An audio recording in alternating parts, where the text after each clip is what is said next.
And we're back with another episode of the Lakers Fast Break Podcast. It's Lakers Postgame, everyone, followed on the air by the Nightcap with Joe Soro. It's Gerald Glassford coming right back at you here from Lakers Fast Break, Pop Culture Cosmos, where we cover the latest news and trends in pop culture each and every week.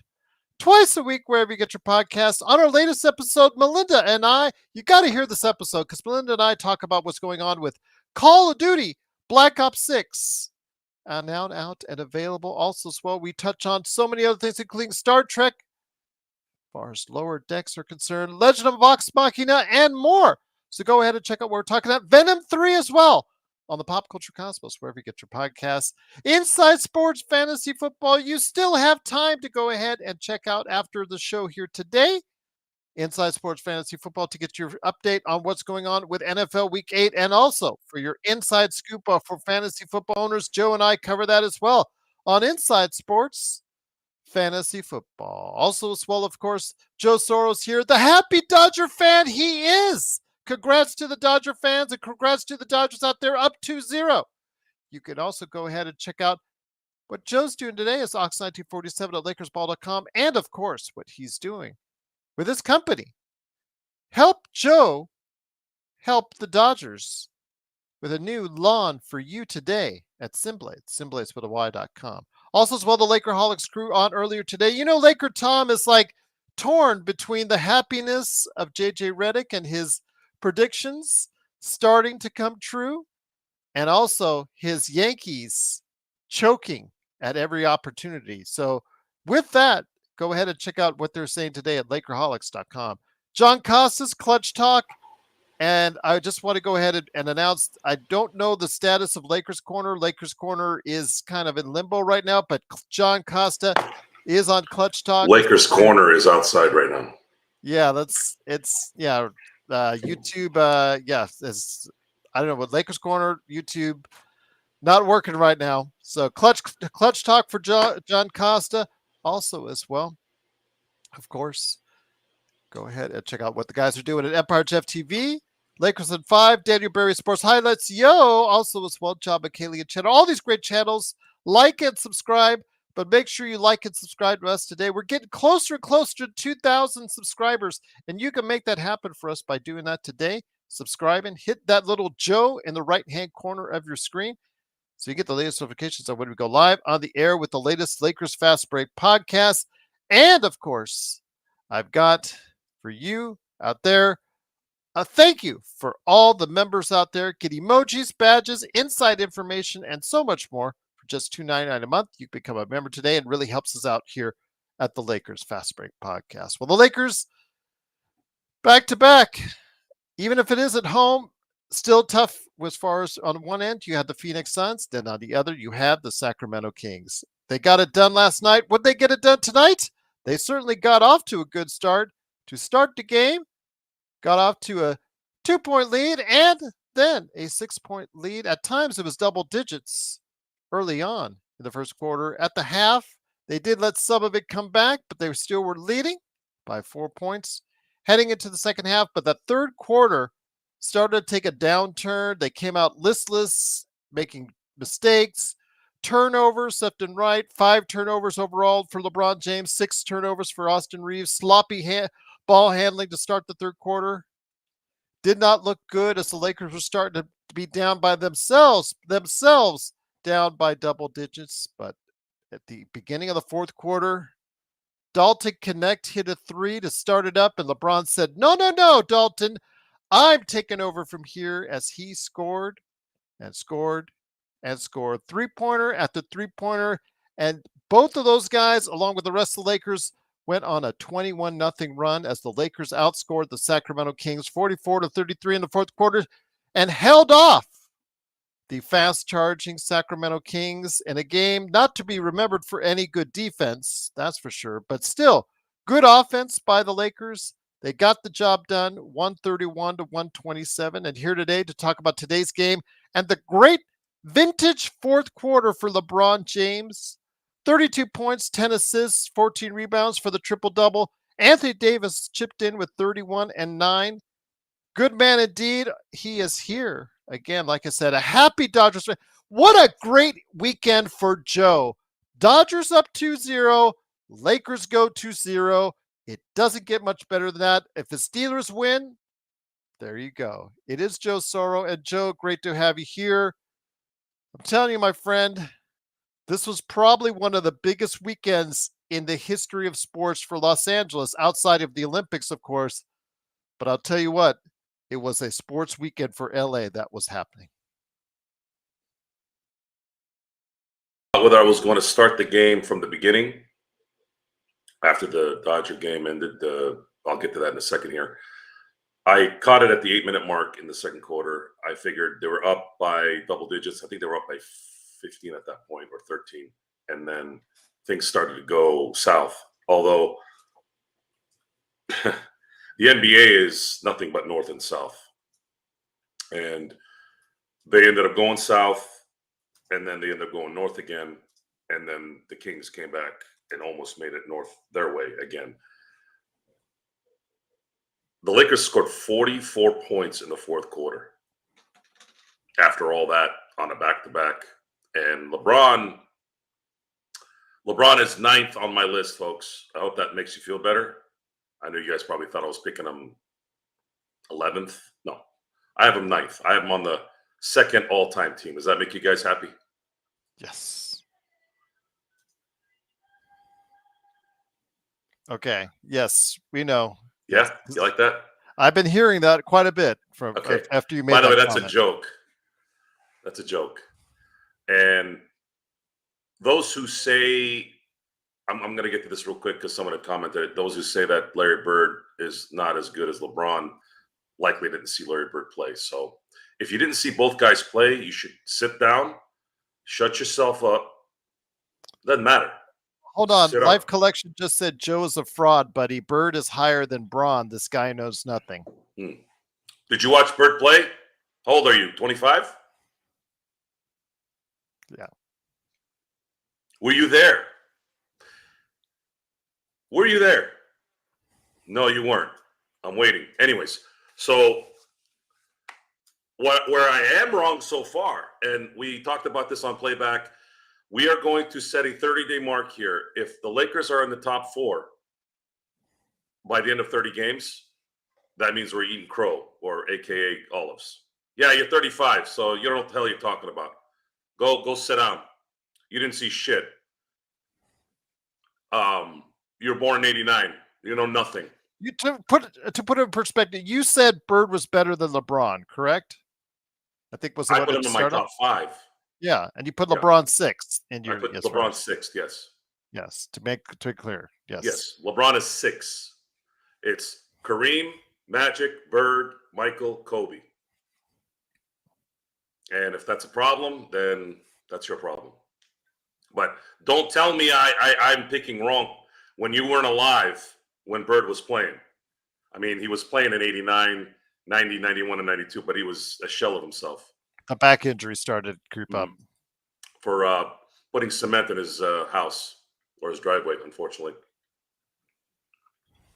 Anyways, and for validation, I think I might have said this on the show. Patrick Riley, you all know him, Pat Riley, the Godfather. He had a quote that I love to this day. He goes, "If I needed to win a game, I'm picking Michael Jordan to make the last shot.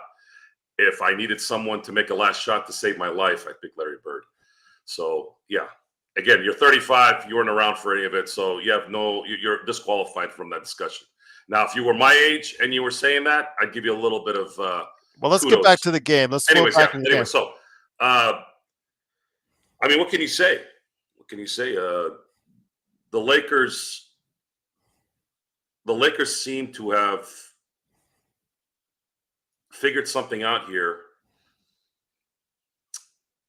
in terms of complacency. I haven't seen any complacency in 3 games.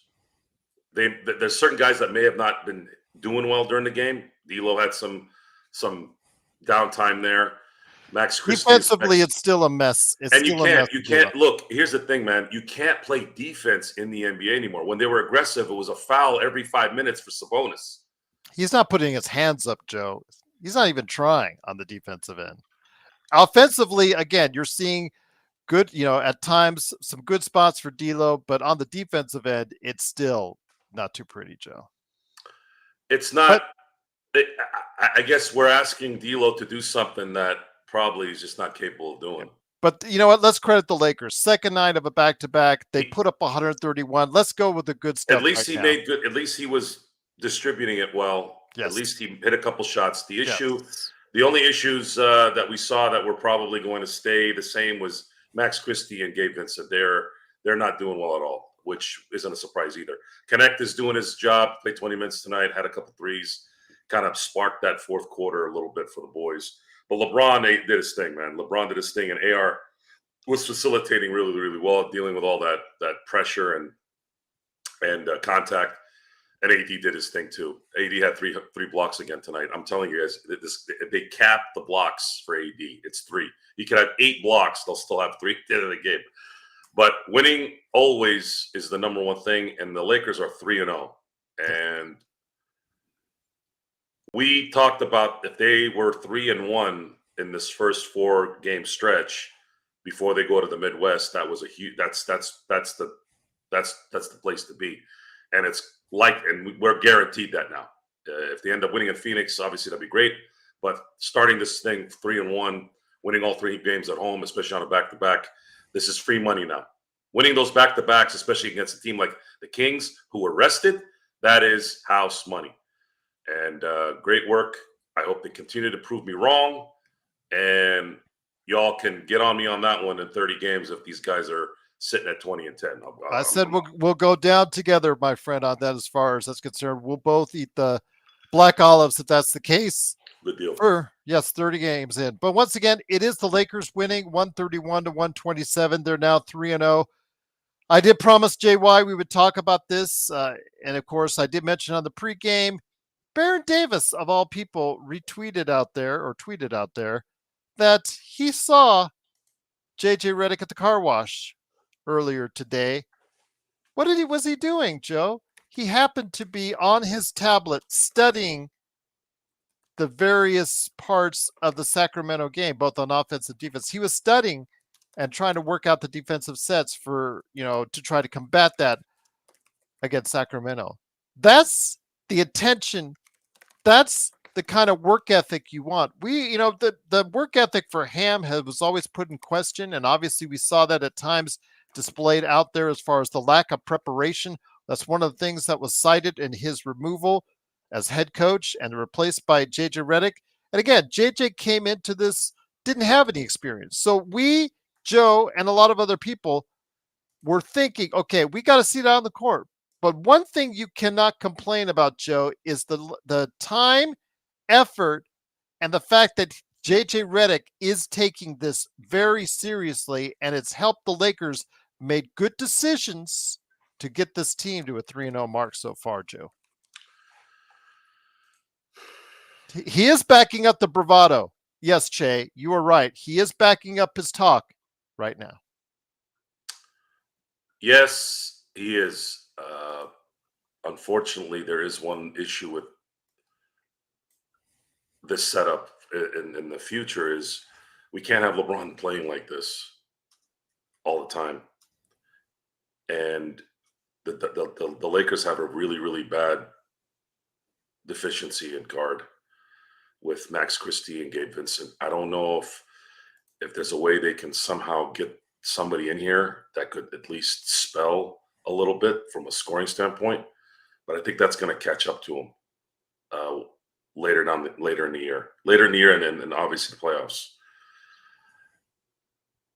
There's 2 ways this works. LeBron does a great job during the regular season, but does he run out of gas at the end of the year? That's our worry. Now he doesn't run out of gas at the end of the year, but it's just you can't, as superhuman as he's been here, you have to be cautious with it still. You don't want him to get hurt. And it's just I'm worried about that a little bit. But he is committed, he said, to playing 82 I know he's games. committed, and that's great. I respect him for that. But they need some help. They need one other scorer, man. Someone that when he gets the ball, you're like, okay, if he gets a little bit of room, he's going to be able to do his thing. They don't have anybody like that, unless their offense, which has been the huge surprise here, is the flow, the baseline dives, the baseline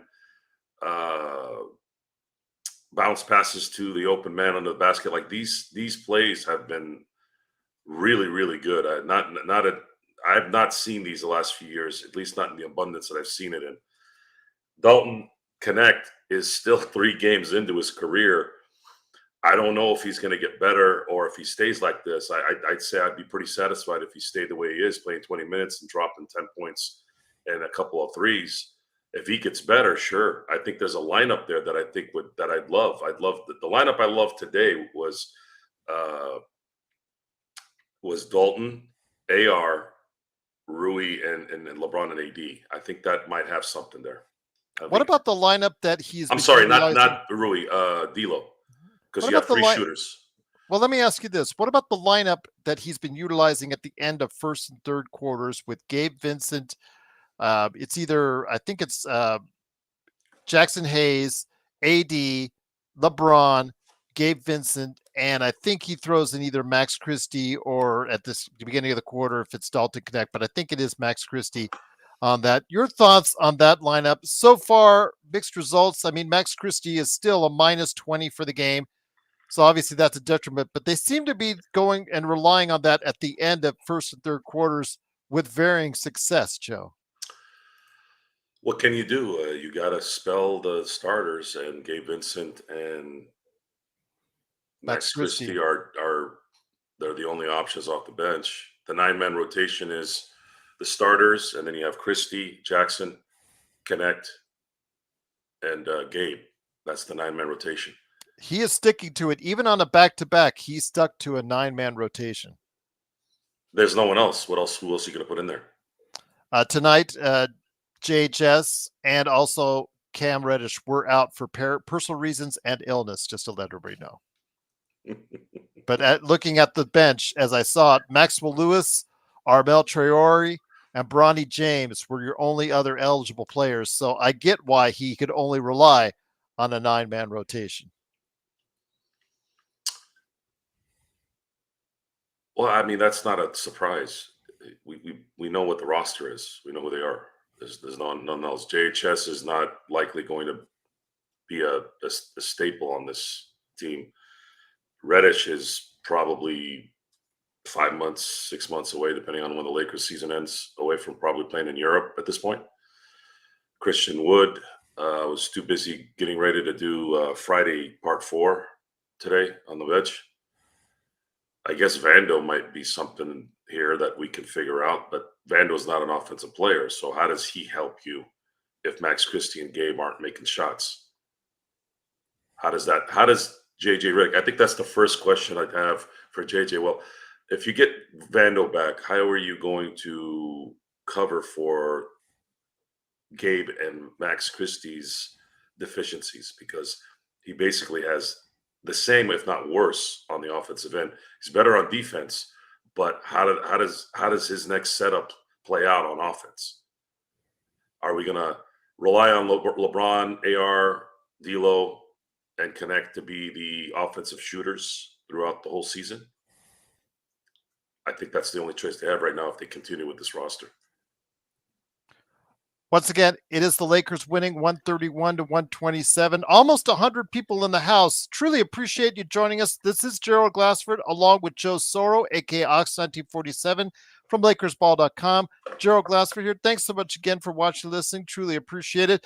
Don't leave us after the pregame is over because I'm immediately going to switch over to the Lakers nightcap at 11 p.m. just to let you know. Make sure you like and subscribe to get that notification when we go live on the air with the latest Lakers Fast Break. So with that, Joe, the Lakers getting off to the start that they needed, the best start since 2010, 2011. Let me get everything straight here because earlier today, I know Jamie at the Lakerholics show got everybody mixed up. No, the best start that they've had since 2010, 2011 when they went 8-0. I actually looked it up. So with that, they're now heading out on the road, going to Phoenix. Phoenix might be looking for some revenge on some Monday night, but after that, the schedule on the road, not as tough outside the Cleveland game. So this is a good chance for Lakers to really get some wins under their belt. The question is, can they do it? This is the first test for JJ out on the road to see if he can go ahead and coach this team as well as he has at home, Joe. I don't see a reason why they wouldn't play well on the road, especially Phoenix. It's not that far away. As far as revenge is concerned, sure, I guess. Looking at the road trip, let's look at that for a second. You got the Suns in 2 days, and then you got to play. You got to probably fly out to Cleveland, probably that night, to play Cleveland 2 days later, and then it's a back-to-back to Toronto. This next 3-game stretch is going to be a tough one from a time zone issue, from a travel issue. It is early in the year, so I'm thankful that they're getting this a little early where they're more fresh. If this game had taken place in December, January, February, I'd say it might have been a loss after they relinquished that lead. However, they are going to face the Kings, I think, 3 times in 9 days in December. So we might as well get ready for that. They're gonna play the Kings 4 times before the year is over. I like this win because of who it was. I'm tired of losing to the Kings, and I thought Sabonis didn't have a bad game. He had a triple-double, 29, 12, and 10. Yeah, he had a good game, but I felt like AD kind of did his thing too. 31 and 9 for him. Yes, and of course, I'm sorry, he had 2 blocks. He had only had 2 blocks, Joe, that were counted on this time around. Right, I'm sorry. I was looking at the steals thing. He had 3 steals. And that's something I also always would see. I'd always see 3 steals and 3 blocks. What center, what big man has 3 blocks and 3 steals almost every other game, it seems. But yeah, put Bam Adebayo on in the discussion of player of the year in defense, right? Mm-hmm. But what do I think right now, Freedom Angel? It's a very positive sign. JJ has come out prepared. JJ has come out and put out, as far as, again, some transition defense, small things are issues, things that need to be worked on. But the Lakers have come out a better rebounding team, a team that's more focused, and Joe, a team that looks like it can compete so far early on in the Western Conference. It can compete. You need LeBron and AD to do what they're doing. You need them to be healthy. AR has improved his ball handling skills a little bit more. D'Lo has not been playing as well as he did the second half of last year. Let's hope he gets himself there again. Maybe it takes him a minute to get there. Rui is maybe slightly better. Mm-hmm. I think he's better at moving around, getting open. Mm-hmm. Connect is a huge upgrade from what we had off the bench, just by him being there and being able to hit some shots and create separation and get some elevation on his shots, which that's huge too, considering you're going to be playing a lot of guys that are going to be switching on screens, and you can get above them if you need to. Confidence is going to grow with him, and LeBron's going to get him the ball, and so will AR. So that's encouraging. Jackson Hayes is playing pretty well for who he is. I was impressed with him last year. I thought he was going to play worse, but he's playing well right now, plays well with AD. That run that they made in the fourth quarter, LeBron was sitting. I'm sorry, AD was sitting that in that time and rested up, and I think that helped the Lakers close this out a little bit because AD was a little fresh towards the end. JJ Redick's rotations, even with the deficiencies, I think, my God, it's been night and day at how he's setting up these rotations, because the Kings are a pain in the ass. Those guys don't stop. They're like Rocky in Rocky 1. They just keep coming and keep coming and keep coming. But they don't really have any defense. It's you just got to get enough of a lead and just play basketball.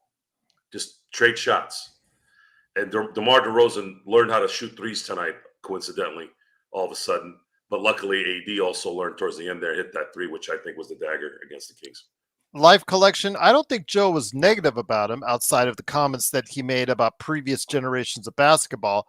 But again, we had no idea. Even you had no idea how effective he would be at a coach. You were hoping he would come out and get this team where it needs to be, but no one could tell this for sure because we had no basis as far as him having any coaching experience. But now that we have seen that he's come prepared and that he's come in 3 games so far and put out as far as a formation, as far as plays, as far as a foundation for this team for victory.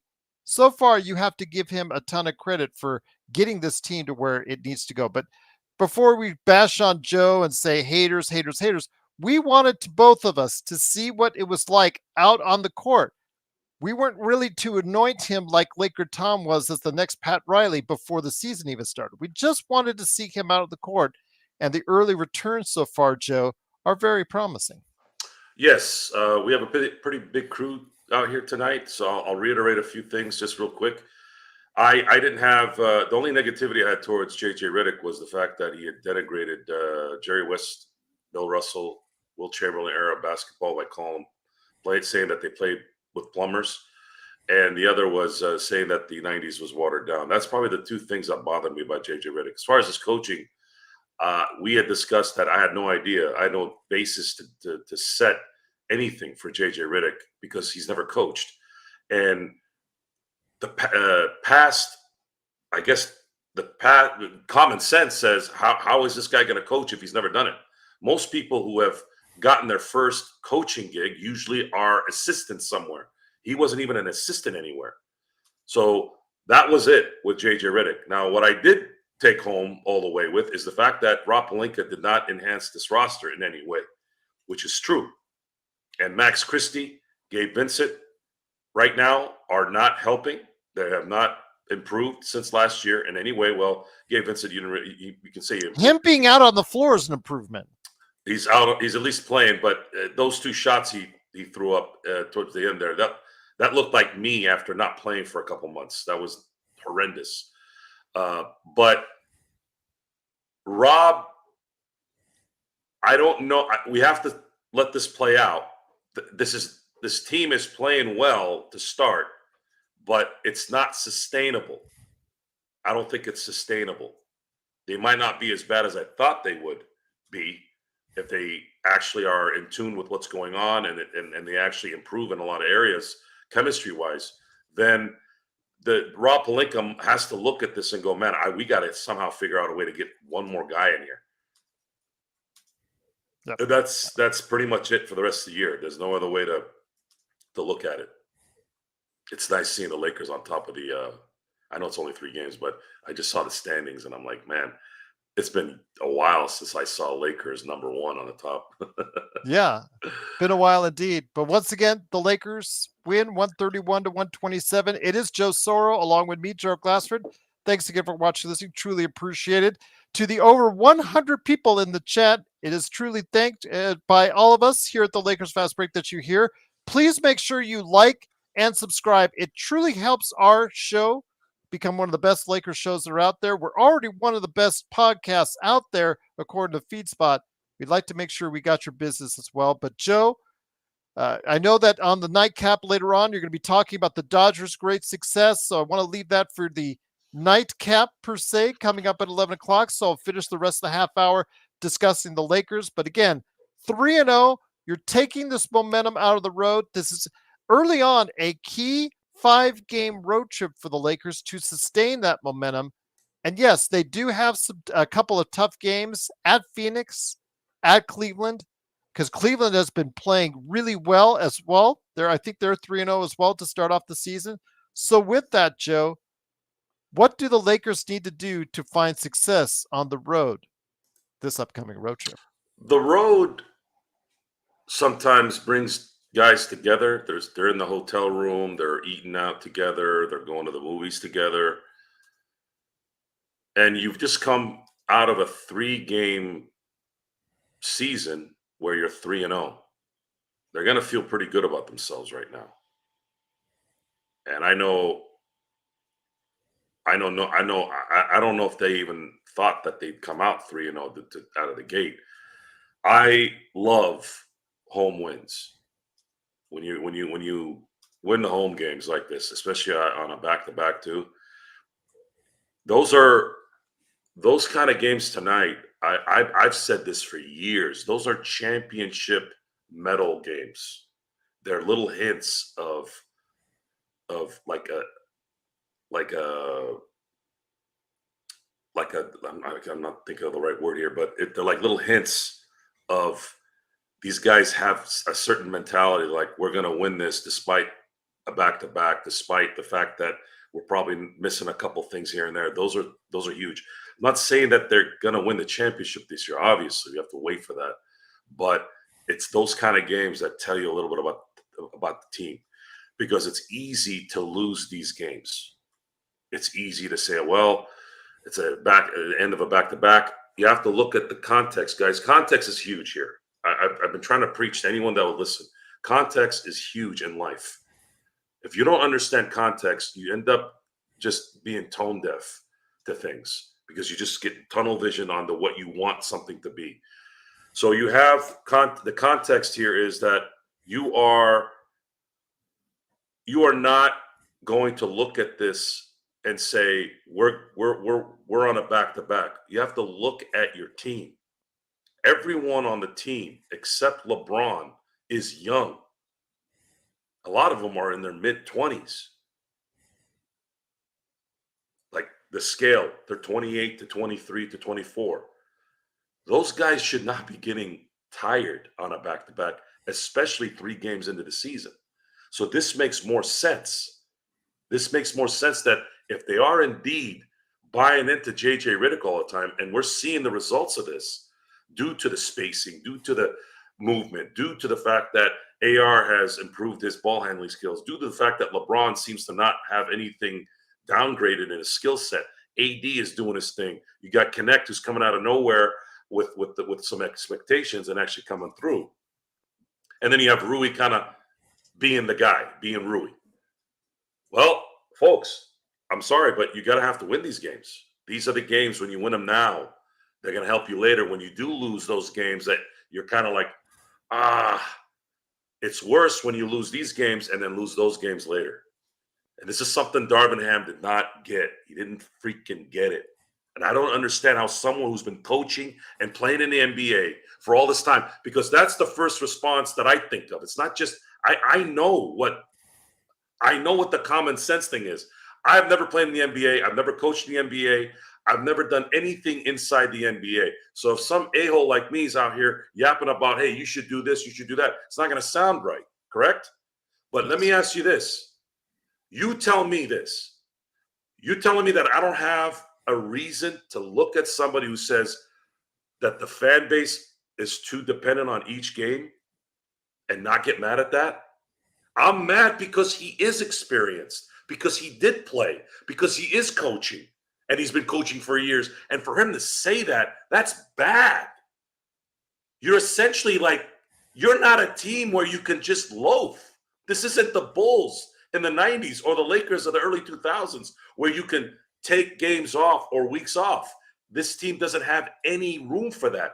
And if you had the mentality that games mattered, you would have not put yourself in a position last year to have to kill yourself to get to the playoffs and then eventually lose to one team that kind of has our number. And then the year before then, yeah, they made a run, but you could have made a run that year if you had played better, where you didn't, maybe you would have been in a better position to play Denver.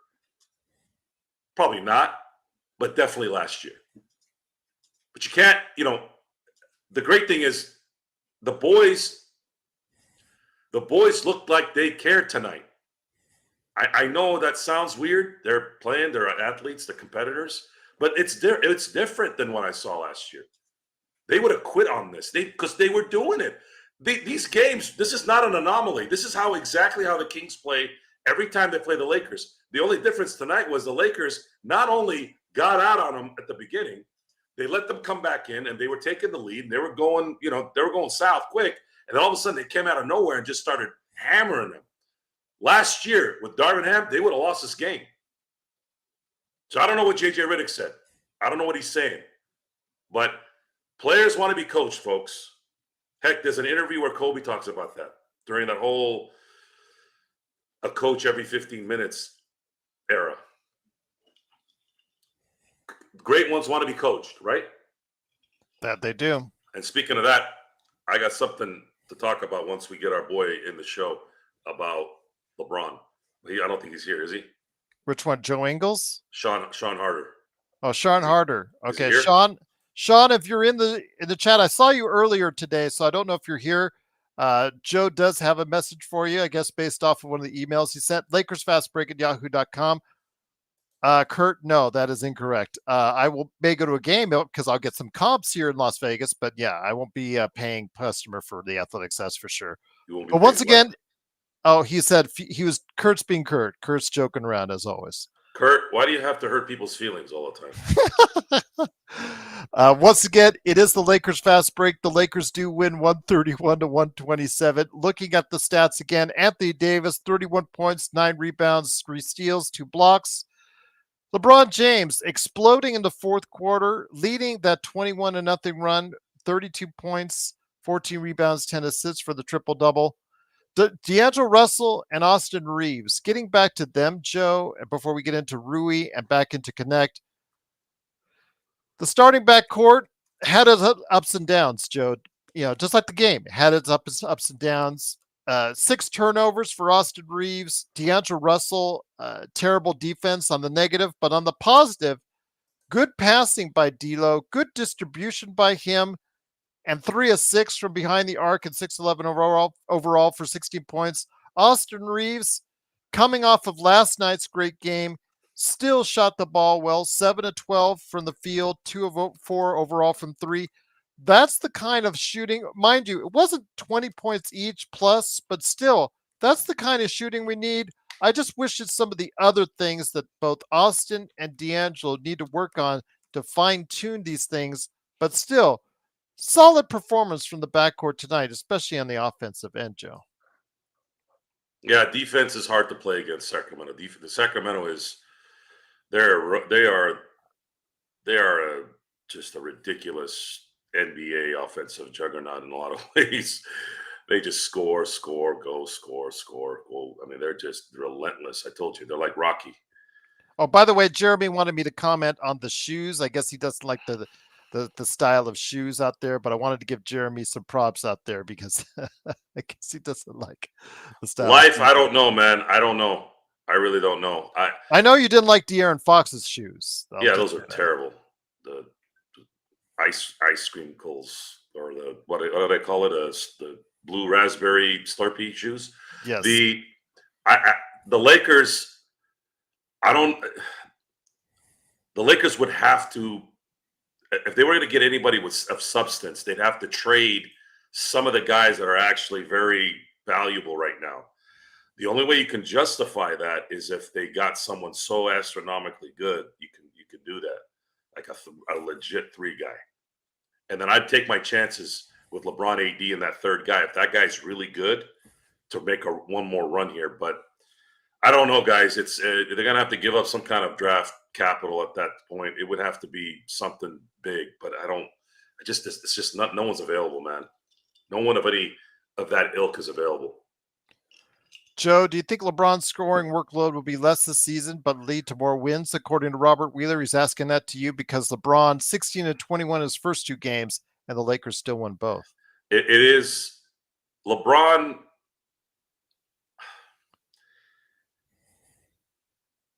It looks like LeBron is just going to do what he does.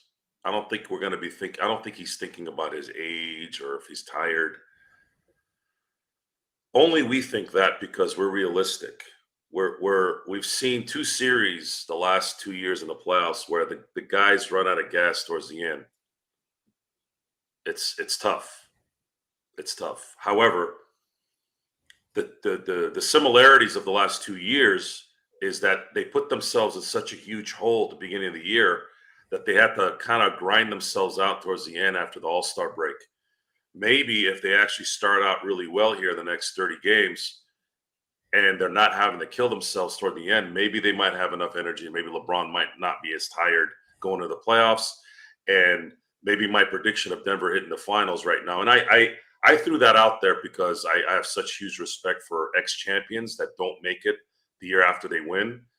You have the MVP there, but then I did have a little bit of an inkling going, wait a minute, they have Russell Westbrook. Maybe my prediction was wrong. So I'm not to say I told you so on that one, but I well, told you so there usually is a correlation.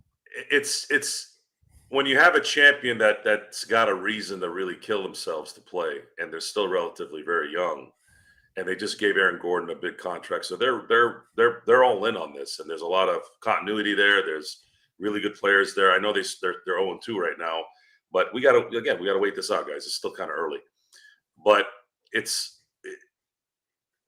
LeBron's workload seems to be the theme of his career. It's just who he is. There's nothing he can do about it. Although I'm liking the fact that sometimes LeBron disappears in the offense. He's kind of off ball because of Austin Reeves.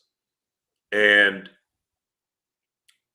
his 35 minutes, I remember game one, I felt like it wasn't a hard 35. Tonight was, because again, you have to, because it's the Kings. They're just relentless. But I'm hoping that they don't do this too much. But looking at the schedule right now, you're going to have to do this against Phoenix. Phoenix is just like the Kings in a lot of ways. But it will slow down against Cleveland, the Raptors, Pistons, and to some degree the Grizzlies. Those guys are not run and gun like Phoenix and the Kings are. So that's where you can maybe you can kind of figure out how to keep LeBron's labor intensiveness down, even if he plays 35 minutes. That's what I'm focused on, I guess, in terms of making sure that LeBron has got those things going for him so that he doesn't get worn out during the year. AD needs to work on a couple things, and I swear, man, he'd be in the MVP discussion. I mean, he probably is already kind of getting there, but man, he's really got to get a little bit better on those drop steps, those 5-foot drop steps to the basket. I don't know what it is with his touch. He's not snapping his wrist enough. I think there's something there that he needs to work on so he can get those baskets. He gets those baskets, and that opens up the floor a little bit more. And it's going to be much harder for teams to collapse on him, therefore having much more open shots, especially with that lineup of D'Lo, Connect, and AR.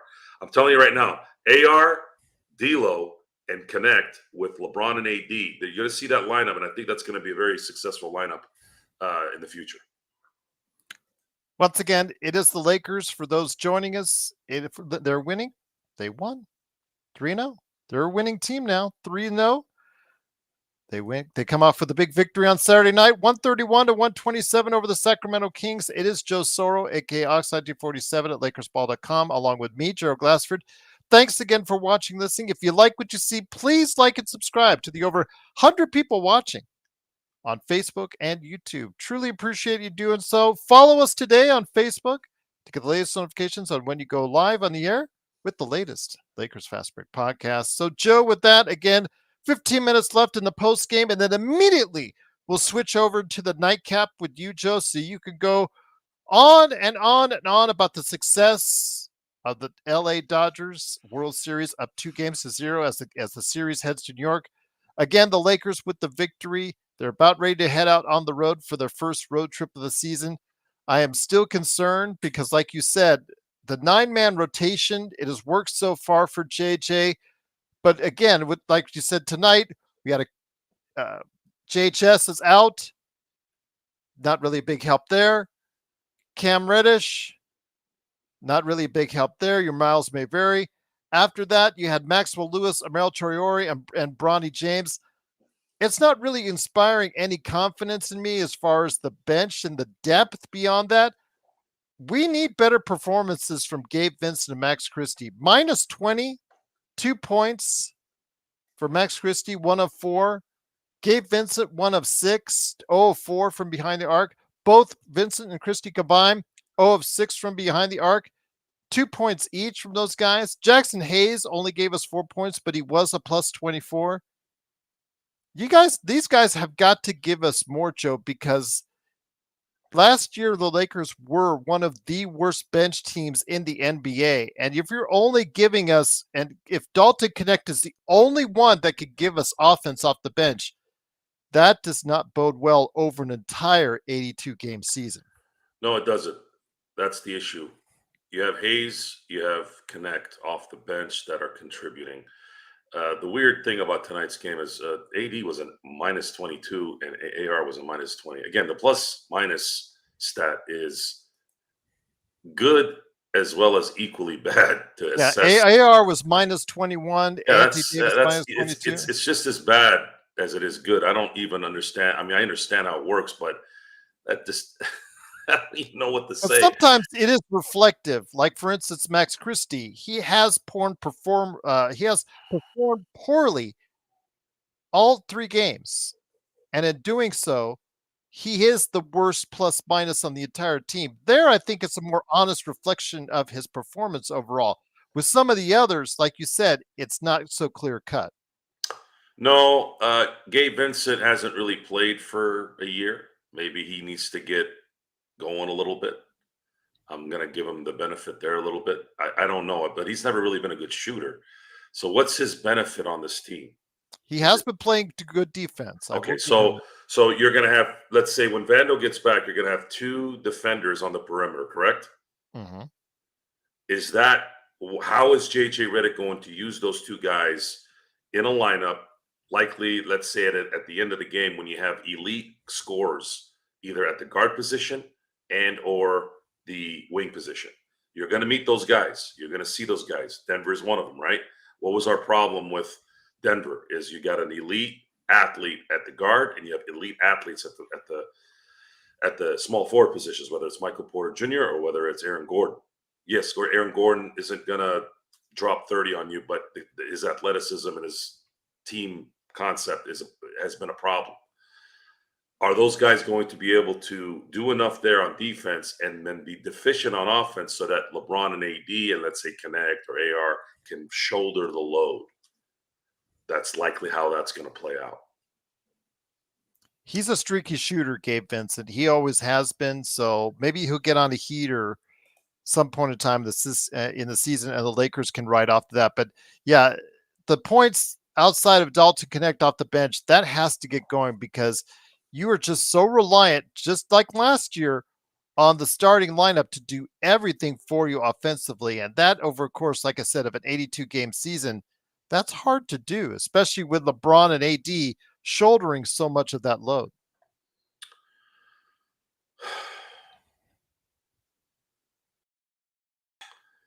I would say if LeBron and AD took turns in a lot of these games being the primaries, not both, that might be something that could work out throughout the year. I just don't know. We have to wait and see. They have been playing separate a lot, and there hasn't been a lot of.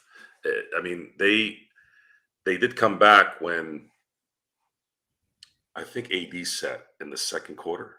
Yeah, they did come back. They were But coming this back is after that. But late in the second quarter, this is they the also Kings went on a though. run as well. This is the Kings. This is the Kings. I don't really try to compare anybody to teams like the Kings Mhm. or the Suns, especially if Bradley Beal's going to be healthy. These guys, you look at Booker, you look at Durant, you look at Bradley Beal, then you look at De'Aaron Fox, you look at guys like Sabonis, you look at guys like Monk. These guys' sole purpose on this planet is to score and to offense, offense, offense. And they don't stop because they don't really play defense. Not really. I mean, Durant used to play really good defense, and he doesn't really have to play crazy defense. He's built like an octopus, so he just has to move his arms like this, and he can cover a lot of ground. Booker doesn't play any defense. Bradley definitely doesn't play any defense. De'Aaron Fox doesn't do shit on defense. Sabonis, I'd say, is probably their only complete player probably on that team. And then Monk doesn't play defense, and neither DeRozan's okay, but these guys are solely on this planet in the NBA to play offense. So I can't compare the Suns and the Kings, especially with the history with those guys and the fact that you play them 4 times a year each.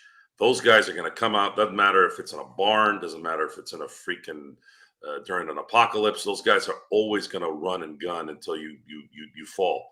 And the cool thing is the Lakers played both of them already and beat them. That's very encouraging to start. These are wins that don't go away. Every win helps, so that when you lose those games down in January and February when you're dead tired, it's not going to be as much. It's not going to be as hurtful. That's why winning home games is so important, right? You want to take advantage of those home game wins so that when you lose on the road a couple times here and there, it kind of evens out. So that's where I'm at on that. I don't have anything else other than it's starting to creep right now with what's going on that maybe I was wrong, and I'm going to keep saying that until it's official. Once again, it is the Lakers winning 131-127. The Lakers are now 3-0 on this early part of the season. Don't forget, Monday, the Lakers are on the road. They play against Phoenix. Please join us, playback.tv/Lakers Fast Break for all the coverage pre-game, during the game, and post-game right here at the Lakers Fast Break. So with that, Joe, your thoughts as far as finishing up on here for the final 8 minutes before we turn it over to you on the nightcap, and you can talk about Lakers, Dodgers, whatever it is you want to, my friend, on a great Los Angeles sports weekend here. Looks like LA was very busy on the freeways, also at the sports stadiums and arenas. Your reflections on a great weekend for Los Angeles and a great weekend for you as a fan. Is this the best week or weekend ever for you as a sports fan? I would say ask me that question next week. It's getting close, and I'll tell you why. Lakers starting out the way they're starting is very encouraging. The Dodgers finally win the first 2 games, which was huge. They were so due to do that, and they were just excellent in doing that. I know they kind of ran into a little problem there in the 9th inning, but for those who've never played sports, I've never played in the majors or whatever, but I have played sports, and I get it. Guys, there's a reason why Juan Soto is going to be making about $500-600 million. There's a reason why Giancarlo Stanton is paid $40, $50, $30 million a year. And the cool thing about what happened towards the end there was the fact that the Dodgers, no matter what's going on, seem to always come up. Those are things that are just beautiful. And there were times in the past that when they've been in these positions, they've come up short. They've allowed a home run. I've been seeing that since 2008. I've been seeing it since 2008. 2008, Jonathan Bronxton to Matt Stairs.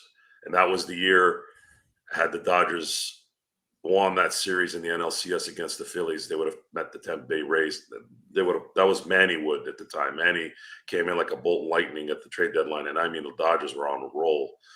And they would have, if they had gotten past Philly, they'd just been able to save those games, they likely would have won the World Series that year. And since then, it's been now it actually started before then, but the Dodgers weren't winning really, really well, even at the late 90s. They were losing pretty much wild card games, and they just weren't even any good. No matter how many, they had 5 straight rookies of the year, and it didn't mean anything in the end in terms of winning. But since 2008, I've seen these kind of games go the wrong way more than not. And the fact that they did it to the Yankees, the fact that they did it both at home, is extremely encouraging. Yes, Ohtani did get hurt. He had a subluxation of his shoulder. That's a mild dislocation of the shoulder. Luckily, it was his left shoulder, which means because he's batting left, he's not going to have to hold that one as he doesn't have to use the power in that arm as much. Plus, they said that the strength, at least Dave Roberts said, there was flexibility, there was rotation, and there was also strength in the arm. They feel very encouraged that he'll be fine for Monday. So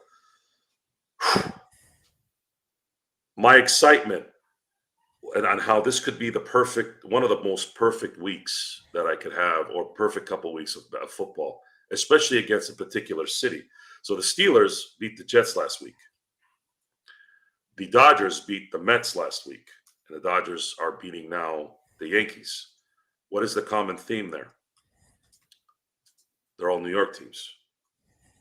The Steelers played New York Giants on Monday. And then, of course, the Dodgers play the Yankees in Yankee Stadium Monday, Tuesday, Wednesday.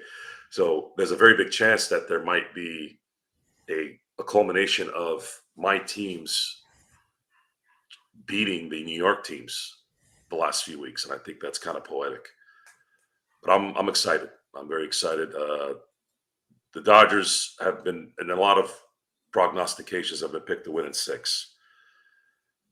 If that's the case, then I'm good with it. It means that the Dodgers end up closing every series and winning the division at home, which I don't think that's ever happened in their history, at least not in the modern times. Jeremy's asking why they pulled Yamamoto. Okay, here, good question. So Major League Baseball has changed in the last decade. Analytics, spin rates, the information that teams have on players. Pitchers or organizations don't like pitchers to pitch 3 times in a lineup. So if they get through to the lineup the 3rd time, they generally don't like to go through a 3rd lineup, because the players on the opposing team end up catching the tendencies and it ends up going the wrong way. It's just what it is. And of course, because of how hard they have to hold the ball and how much they got to manipulate that ball, and the fact that a few years back they eliminated any substances for pitchers to put anything on that, anything sticky, anything. I mean, that's always sort of been illegal, but there's always been something where you can sort of get a nice little feel on it. So now you have these guys that are really gripping on that thing, and there's a lot of pressure on that arm over a 6-inning period, 5-inning period, depending on what's going on. Then you factor in there's a pitch clock, so they got to do it quick. There's not enough recovery time. There's a lot of things going on in baseball that's changed. And right now, I've suggested that they're going to probably have to start pitching guys once a week, kind of like how they do in Japan. The 5-day isn't enough anymore.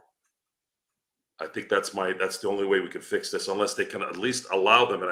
And who was it? God dang it! My memory is so bad sometimes. Just not Scherzer. Max Scherzer had kind of made a plea to baseball, like, can you let us at least a little bit so that we don't have to grip that ball hard, really, really hard, where we're really killing our arms, because people are really starting to run out of gas towards the end of the year. You don't see the Jack Morris's pitching 9 innings, 10 innings in a World Series with a 1-0 win anymore, because of the constant pressure and the information that's on that pitcher to hit him. So we're get used to baseball not really having pitchers pitching a lot. I mean, I think there might be a possibility. I don't know if this will ever happen, but there's been talk that you might need to have 2 starters each game, and they each pitch basically 4 innings, something like that. We'll see, my friend. But it is, of course, the Lakers winning 131-127. Stay with us. We're going to just keep it on the fly. Joe, what do you have planned here in just a few seconds on the nightcap? What do I have? Well, I'm going to talk a little bit about the game here tonight, maybe a little bit more in detail, the Dodger game, and then we'll talk more Lakers here on what the upcoming road trip will be, what we can predict in that road trip, and see what's in store for the Lakers' first road trip. What kind of camaraderie can they build, and is JJ Redick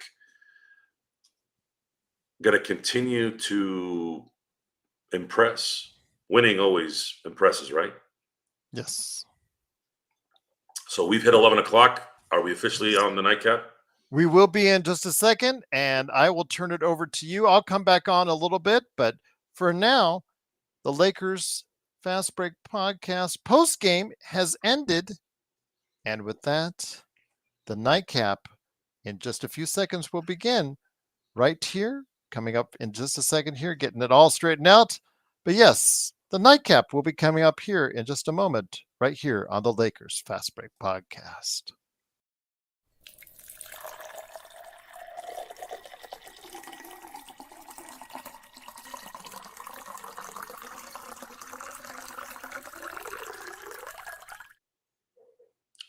Rum and Coke. Actually, I'm sorry. It's rum and Pepsi. Salute to everyone. Welcome to the Lakers Fast Break Nightcap with Joe Soro. Gerald, I'm assuming, is going to get here. He's probably got to go do got to maybe powder his nose. I don't know what he does, but something like that, I guess. But we are going to talk about the world of sports. We're going to talk about the Lakers. We're going to talk about the Dodgers. And if you guys want to talk some drinks, again, rum and Coke is like the easy drink to drink, especially this late at night. Something too rough. I got some vodka here, but I don't have a really good mix. I think I need to get some kind of Red Bull. I really like Red Bull and vodka when I really want it. I had some cranberry with it, and it's okay, but I prefer something with a little more kick. But what is it? What is the questions here? Did Gerald already give me a question? What is it? How will he be dealt at the deadline, Joe? Oh, hey, can we get Grant? So Grant Williams. You guys want Grant Williams? Is that what I'm hearing? Is that someone that's realistic for the Lakers to get? Let's see here. Joe Grant Williams way overpaid. Yeah, I agree. Plus, isn't he always injured? Is that really something we want to deal with again? Don't we have enough of that problem on the team right now with guys like Vando and when Gabe was playing last year? No Christian Wood. I don't know. I don't know if that's salary wise. Who are you going to send out there? And plus, I'm not a big Grant Williams fan, anyways. I just don't think it's not worth going that route unless he was bought out or something. I don't know. So don't drink Red Bull, too much sugar. That's why you get the sugar-free one. But it probably has that cancer stuff in it, so it doesn't matter. I don't drink vodka Red Bull unless I absolutely have to. I prefer the rum and Pepsi. And a lot of times the rum by itself with maybe some, what is that, the Topo Chico sparkling water, so I don't have all the sugar. Whenever I'm with the boys. Here, I'm only having one drink, so I can probably put the Pepsi in it and be okay with it. Do you know Jack? What is this? What's going on here? What trade do you want to happen, Joe? Oh, okay. Good question, Joe Ingles. Thank you for participating with some positiveness here, Joe. Ideally, the trade I want would be probably our guy out in Washington. But they're going to want draft picks, and we're going to have to match contracts. Vucevic, the guy I wanted in free agency. I think he would. Valanciunas, you're talking about Valanciunas. Yeah, Valanciunas. Sorry, Valanciunas is the guy I want. I think that's a guy that I would want. A guy that is slightly realistic if there was a way to get him, but at the same time. Because I know a legit scorer, let's say a third best player on the team, he's probably going to cost 30, 40 mil that's out there. And we still have to hear that guy want to be traded or is willing to be traded or the team will trade him. But then how do you match contracts? Are you going to have to give up too much of our talent that's kind of entrenched in the chemistry of the team already? And then I don't know. It's just not a lot of options out there. I think the reality of it is that Lakers can maybe bring in someone on the buyout market, maybe in terms of actually adding talent, or maybe a small. I don't even know who the small one would be. I'd have to look at that one, guys. I really would have to look at that. It's so different now than it was a few years back. No one is getting traded anymore, it seems, and then even if they do, they're either giving up too much. Or that's just what it is. New York for Bridges, they're giving up all these draft picks for guys that with all due respect to Bridges, he's a good player, but what they gave up for him, I don't know, man. Market's kind of whack right now. Wow, I finally out of timeout. Joe doesn't like dissenting opinions to be silenced, but one mod sure does. Wait, who sent you out? Bloody Mary, a good way to. Ooh, Darren. Sean is here, by the way. Remember, you had a response. I know. I'm talking to Darren right now. Let me talk to Darren. Darren, if you're in Southern California, right? Come to my cousin's restaurant in Menifee. He makes one of the greatest Bloody Marys you'll ever taste. And he puts all the fixings on there, man. It's really good. Let's see here. I believe Jackson Hayes will stay. JJ utilize him well. Maybe Wood and Vando will get traded. So if they trade Wood and Vando, they have to attach some kind of to make contracts work. That means they have to send out draft picks. Who's worth that? Plus, Vando's not making that much money. It's gonna be, what, 15 million total between him and Christian Wood? Joe, do you ever drink vodka on the rocks? Not by itself. I'm not a big vodka fan by itself. It tastes like rubbing alcohol to me. I need a mixer in that. I can do rum by itself or honey jack. But yeah, focusing on Sean, because Sean, again, he's here now. He sent us emails at LakersFastBreak@yahoo.com. Okay. I know you had some. You've been waiting for this one. You've been waiting for this. I'm gonna bring something up here.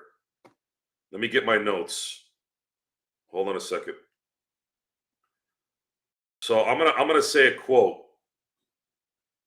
I'm gonna bring up a quote here. Where the hell is my stuff? Jesus. Okay. Let me bring it up real quick. Let me bring it. Hold on 1 second. Let's see where Val is too slow. Where are we here? Joey, you've been watching The Penguin. No, not yet, guys. I haven't watched The Penguin yet. Too much sports in my life right now. Too much sports. I don't have time for movies right now. Okay, here we are. All right. Sean, there was an article actually written this year on the Sporting News. The headline was LeBron James head coach timeline. Lakers superstar hits double digits as Darvin Ham fired. So you were right. I listened to my buddy. My buddy said 11, and I went with it. I should have fact checked it. I made a mistake. It was 10. Sorry, that was my fault. Now, it probably wasn't. It was technically 10, but one of those was was a replacement coach during the year, an interim coach. So as far as full coach, he's played for 9 in now what will be his 22nd season. So with that, here, let me see. Of course, ads have to come in and screw up my goddamn. 1 second, guys. Sorry. Ads. I love ads. You have any idea how much I love ads? Right when I was about to read this shit, too. Okay. So there was a quote. Here, I'll get it right here. Where are we here? Where are we?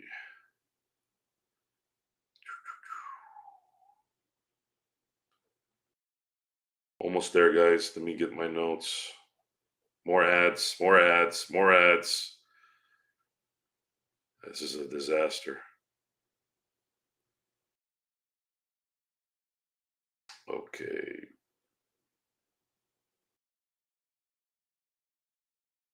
Okay. So I'm going to paraphrase this instead of reading it because we're doing a show here. So there was a meeting. And let me ask you guys this question first. He's played for 9 coaches. Who was his best coach in his career out of the 9? If you guys need me to read the names, I'll read the names for you. What was his who did LeBron play for that you would consider his best head coach during his career?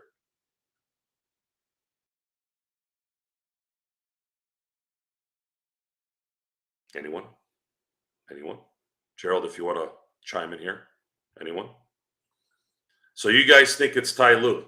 And then Eric, you said Eric, right, Sean? Good. I'm glad you said Eric because I agree. Eric was probably his best coach. So when there was a meeting, and this isn't an article, it's pretty confirmed by Pat Riley. So there was a meeting after 17 games in Miami where LeBron was kind of doing his passive aggressive stuff. Like, do you think this is the right way? Do you think there's an itch? Like he was saying things like really, really underground. Like maybe you might have the itch to come back. Like he was trying to sort of convince Pat Riley to come back, and Pat Riley's like, I ain't coming back to coach. It was kind of similar to what happened with Van Gundy earlier when Shaq and D Wade won in 06. So Pat Riley confirmed that LeBron was, pretty clear under his breath that he wanted Eric Spoelstra out after 17 games. Now, this is the most clear, confirmed situation. So I can only imagine if he had the balls to do that to Pat Riley and to Eric Spoelstra, you know damn well all the other coaching situations, especially with David Blatt and whomever after that, before then, you knew that LeBron had an issue with a lot of these guys. Now, you can look at it as, well, LeBron's trying to win and LeBron's trying to do the right thing. And there's some truth to that. There is some truth to that. Maybe they just kept picking bad coaches. But in the end, it still doesn't look good. Guy that played for 9 coaches instead of 11. Sorry. I thought, again, it was 9 plus 10 if you count the interim coach. But the point of this is I don't want you to look at this and say that LeBron didn't have that habit of kind of being a coach kind of finagler, because he's been doing that his entire career. LeBron seems to be a control freak, which most great players are. But I never really heard that kind of stuff. I never seen this many different leaders in all the other greats that I've watched, unless it was the downturns, unless it was times where the team wasn't competitive and it didn't matter. Like Kobe's last 3 years, they went through Byron Scott, D'Antoni, Luke Walton. I mean, I don't really really after Kobe ruined his Achilles, I didn't really look at his career of any significance after that. He was pretty much spent. So the moral of the story is LeBron, you can't sit there and kind of work around the fact that LeBron has created issues with coaches throughout his entire career. And whether things would have changed if he didn't or not, I guess we'll never know. But I wanted to throw that in to let you know. There was also some talk about Cleveland. Rajah Bell, when he was working in the front office there, of course, David Blatt was hired, I think, 3 weeks before LeBron decided to come back to Cleveland in his second stint. And David Blatt was I think, what was he? I think they were first in the conference when they fired him. And I remember this because Stan Van Gundy was pissed off too. He was like irate for some reason.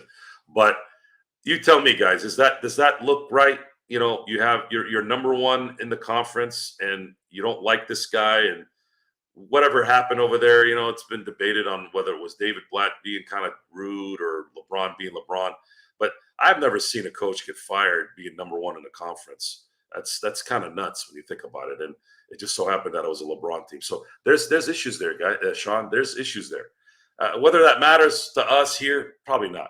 It doesn't matter at this point. It's stuff that is in the past. But I just wanted to throw that out there and let you know that me saying that LeBron has played for too many coaches isn't just stuff I'm saying to be mean to LeBron. LeBron, the one thing that drives me nuts about LeBron that never goes away is the fact that he is massively and just infectiously in love with himself. And there are ego maniacs out there. There are crazy, narrow-minded, tunnel vision type people there. But LeBron is number one in that department. And a lot of times it comes at the expense of our team.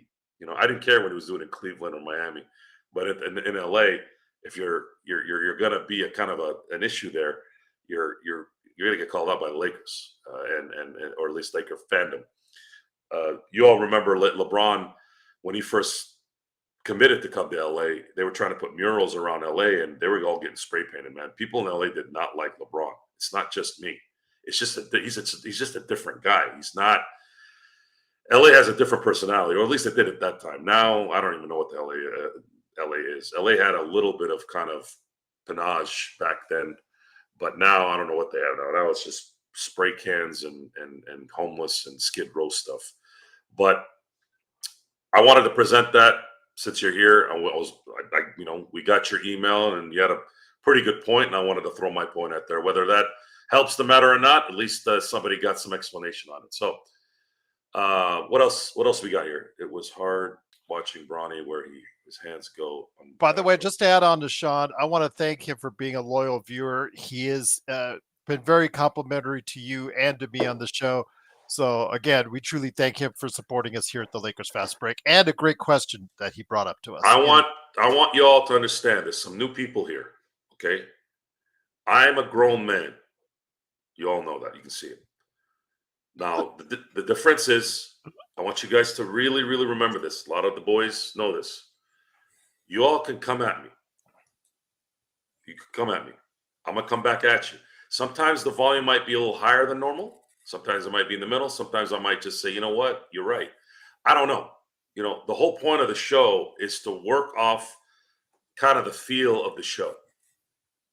It's about information and talent. When I make an assessment, it is based off some assessment or a lot of assessment, because the sum sometimes is stuff that comes up where I'm like, wait a minute, based off a little information I do have, and then you kind of start putting some common sense into that, then you can make an argument. Now, if I'm wrong in the end, for example, when we were talking about JJ Redick, no coaching experience in any fashion. However, we didn't go all in and say he's going to suck. If you were going to say that JJ Redick is going to suck, then that's the guy you go after. That's the guy. Well, why would you say he's going to suck? How is a coach ever really going to suck when they have AD and LeBron on the team? It's not possible. Darvin Ham sucked in terms of coaching, but he was still able to, be a part of a team that went to the playoffs because the talent's there. So what we didn't know about JJ Redick is something we still sort of don't know. But so far, we've seen better ball movement. We've seen a better focus. And Gerald, one thing that I didn't mention, what have we not seen in the first 3 games? What have we not What was seen? I harping on all year last year and the year before about what always happened after a, let's say, missed call? I'll give you a hint. Complaining, whining, just right Forget there. about that. No. Worse than that. What would LeBron do? I got to tell you now. You're going to know now. What would LeBron do when he didn't get a call? He'd pout. He'd pout, and it's 4-on-5, and the other team would score, right? Yeah, that's what I'm saying. They complain to the ref, and then in doing so, you set yourself back. Their transition defense is bad enough already, Joe, because that's what if somebody asked me what is the major thing that I think the Lakers need to get fixed over the course of 3 games, I'd say the transition defense is still the worst thing I've seen about the Lakers so far. Mind you, there's a lot that's gone right when you're 3-0, there is, but I think you guys out there would agree with me that the transition defense, that still needs to be a key component of what JJ should be driving home to these guys. Transition defense. I mean, they were making baskets off of made baskets by the Lakers. That is telling you a lot there, Joe. Okay, how are you going to have good transition defense if you're trying to get your guys to start rebounding?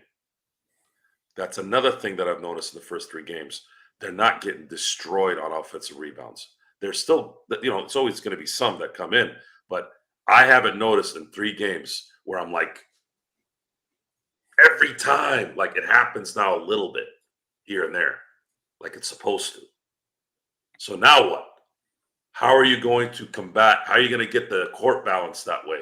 If you've got guys that need to facilitate ball movement, they're trying to do dives on the baseline to get under the basket, pick and roll, do all that, and then get back on transition if they miss it or there's a turnover. You're going to have to pick somewhere because you don't have elite athletes on this team.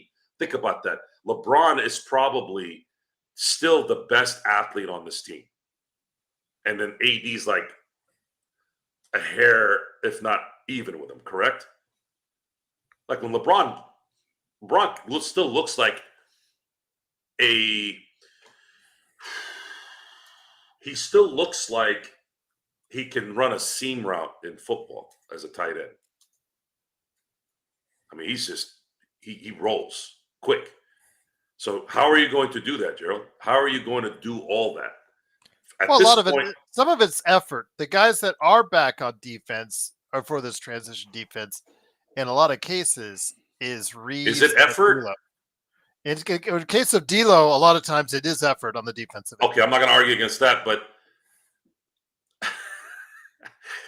I don't know. I don't know. There's some baskets like off of made baskets, Joe.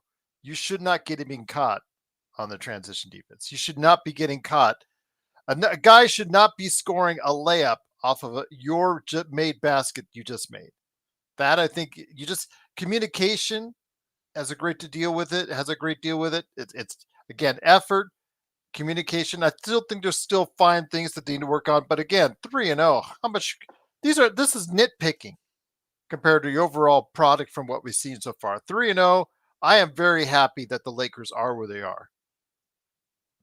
And again, Jeremy, you're right. It is nice not to see a coach with his hands in his pockets, letting the other team just score and score and score. He's taking timeouts when they need them.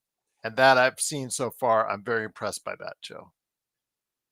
JHS was out tonight with an illness, Bloodhound. The tenor of the team is fantastic at this point. Competitive athletes are going to feed off of the negativity. That's how most people look at it, right? Oh, they didn't believe in us. They didn't do all that. But we also are realistic in terms of the health of the team and the athleticism and the skill set. I still don't know how this team is going to materialize throughout an 82-game season. But right now they've been doing really well because they haven't started well in a few years. So this is new. Actually, it's been a while. It's been a long time, actually, since 2020. It's been since 2020 that they've started like this. They were losing one game every, 2.5 weeks during 2020? That team had streaky shooters, but they had really good defenders.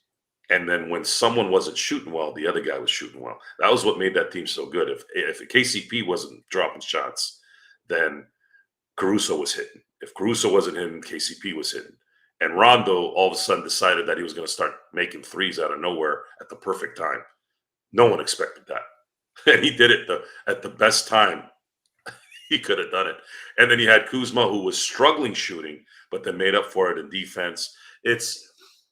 Lakers don't have those kind of athletes on here.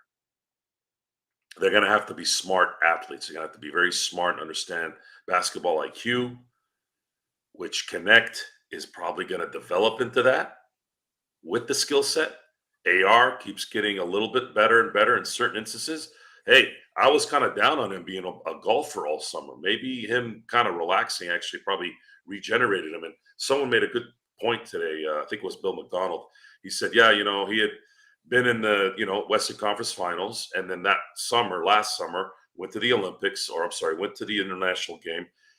Things didn't go well, but he played in that. And then, of course, he kind of came into the season kind of behind a little bit, getting destroyed on defense, improved, and then had the chance after they lost to Denver in the playoffs in the first round this last year, then had a chance to kind of maybe regenerate a little bit and re-register. So that's good because it's showing already that AR is playing like he was the second half of last year. But it's so disappointing, though, as far as the back end of the roster. I mean, the Lakers really, if they incur any injuries, more injuries, or of course the 82-game season, that's going to be tough because, again, the back end of the roster is so bad. It's just depressing, Joe, because you see, like tonight, if you checked out the Memphis-Orlando game, got to see Mo Wagner after, getting 18 points last night, gets another 9 productive minutes tonight. And then you see on the Memphis side, had we just been more patient, Jay Huff dominated the game coming off the bench. The best center in Memphis was not Zach Edey tonight. It was Jay Huff. 18 points, 3 3-pointers. RJ Huff? Yes, RJ Huff. He bounced around, went to Denver, Washington, bounced around to the G League. And you know what? He is killing it for Memphis. And on top of that, Scottie Pippen, 11 points, 12 assists. Had we just been more patient, I was wrong on Scottie Pippen. And again, he was out of control here. He's too small, couldn't shoot. Well, he's still small, but he is finding his own niche in Memphis, especially for a team that has another small guard in John Morant. 11 points, 12 assists, has played very well since going onto that team. And Jay Huff now seemingly has found a home after a performance like that tonight, Joe. It's just, again, it's very depressing that these guys were all able to be on the Lakers roster and we just let them go. It's understandable. I think a lot of it also you have to factor in that you go to Memphis, there's not as much pressure in Memphis than there is in LA. Sometimes that happens. It's too much pressure. I thought we should have kept Huff. I was wrong on Pippen, but I thought we should have kept Huff. I don't know. Good now. I don't know. I don't even know what that would mean right now. It's still. Well, a stretch big that can block shots. It's a young season. Maybe we need to let this play out a little bit. If not, if he's doing this throughout the entire season, then of course we're. Well, he's not going to get 18 points, and he's not going to do Scottie that Pippen Jr. Game, It looks like Scottie Pippen Jr. and guys like Jay Huff have taken their jobs really, really, really seriously and have improved. Even if he gets to like 7 points and 5 rebounds as a backup to Zach Edey, I think that's a big success for him. There's a lot of things factored into this. I think really it helps playing in places like Memphis because no one even knows. Good point. That the regular guys don't know that they're doing. You've talked about the bright lights of LA before. It's hard. It's very hard. It takes a certain players to be able to handle that. It's just not something that's normal. And the Lakers right now, they still need a couple guys, at least one big and one scorer, some guy that can score. But the problem is those guys are going to be making too much money. So it's just they're going to have to ride with this, and they're going to have to somehow. Somebody has to start improving off the bench, whether it's Connect, whether it's Max Christie, whether it's I don't know who. But well, you see, LeBron already has all the confidence in the world in Connect. You could just see the way he gets him involved. You can see that. And earlier tonight, the first words that they said to us, "Oh, well, how good does this team look to you guys now?" Talking about us being like haters and all that or stuff like that about JJ. My response to that individual, because they're such a big Max Christie fan, was, well, how good does Max Christie look to you now? It's just that simple. The Lakers are 3-0. They still have some issues that they need to iron out, but overall, the performance by LeBron and AD and the layout by JJ has really worked out so well so far. It has. However, we need that 30-year window right now. I'm sorry, 30-game window. We still need to get to that window. Only 10% of the way through. This could derail on this road trip. If they lose to Phoenix and then end up losing to Cleveland, and then they got to go do a back-to-back in Toronto, which they should win that game. This thing, you don't know, and you still have to hope and pray that no one gets hurt throughout the season. The Lakers need LeBron and AD to never be hurt this year. They can take games off like they did last year for maintenance purposes, but they can't be hurt for an extended period of time. It will drain them. And that's a fact. They're going to need some things to fall their way. It's going to be a luck season in a lot of ways. They're going to need a lot of luck, similar to kind of how the Celtics ran the title run last year. They had a lot of luck, although they still earned it. They don't. You play an injured team, that's on them. It's not the Celtics' job. They're there to win. But the Celtics played every series in the East against a team that lost their number one guy. And then they met Dallas in the finals, who really didn't belong there. Probably should have been Denver.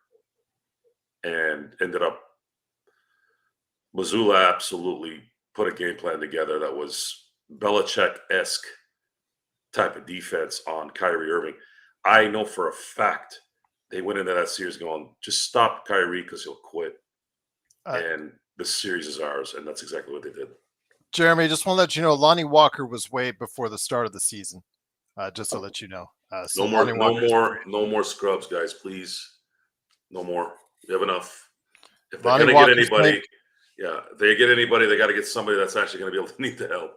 He gets mentioned every single day on the show, Joe. He had one great playoff game, and now he's gone. This is the problem with LA. See, this is the problem with LA Laker fans, and it might be like this in other fan bases, but I don't think so. Laker fans have a tendency to be overly optimistic and very, very highly and think very highly of players that are generally not that good. For example, when Austin Reeves was going to be a free agent, everyone was like, "You better pay this guy $100 million, 25 per year." I'm like, "What are you, nuts? What are you talking about? You can't do that. If somebody pays him that much money, he's gone." And he ended up getting what, 14? That's the market. That was his market. Everyone thought AR was the next great thing. No, guys, AR is who he is. He's getting paid exactly what he deserves. He's earning that money very well. Matter of fact, now that he's had it for a couple of years, it's actually a pretty good contract for the Lakers. But you all got to kind of roll with this a little bit too. We're not entirely wrong on these things. We've never been entirely right, but we're basing our information off of what's there. And we still have to wait this out a little bit, guys. We still have to wait this out. We can't get crazy after 3 wins. But it's going to help. Winning these 3 games, especially with who they beat, all Western Conference teams, 2 of them your kind of nuisance rival. 2 of those teams are run and gun type teams, and you're able to keep up with them and beat them on back-to-back nights. Absolutely very encouraging. Very encouraging. And I did feel good about this. Actually, the schedule when I first saw it, especially the Minnesota start. I was like, ooh, I think we got a chance to win this finally. And then Phoenix, you get a couple of days off to play Phoenix. They did beat them good, pretty much led the whole way. And then the one that I was worried about was the Sacramento one. But then I also said, wait a minute, it's a young season and they're at home. Usually this shit would happen where they play the Suns and then they got to go on a back-to-back and go fight a Sacramento. If this was in Sacramento, I think Sacramento wins. Mm-hmm. So they did get lucky in that they scheduled this to where it was still in LA, and it ended up working out for them. So yeah, Joe, you can't do that. Reddish is only worth $2 million, and the Lakers cannot take in $1 more, not $1 more than what they send out. When you talk about Reddish, when you talk about Wood, when you talk about trading these guys, remember they are at the minimum. I think Adams has a much bigger contract than that. Remember the one he signed with Memphis. I think he's still in the final year of that contract. I understand that, and that's why this has become difficult. It's just not gonna. There would have to be a crazy set of circumstances, some workaround that we don't know about that the CBA will allow. Oh, he signed it with the Pelicans. I'm sorry, my bad. 2 years and $35 million. Yeah, we don't know. We don't know what could be circumvented to some degree. I remember when I first heard about the swaps. I didn't know anything about the swaps initially until the first time I heard it. This was probably the AD trade. The AD trade was the first time I heard about swaps. I didn't know what that meant. I'm like, what the hell's a swap? Well, the other team will decide on when they want a draft pick. I'm like, really? Huh, didn't know that. So yes, he did, Darren. Christian Wood, Darren, Liker Tom wanted him more than anybody, just like he's swearing by Christian Coloco.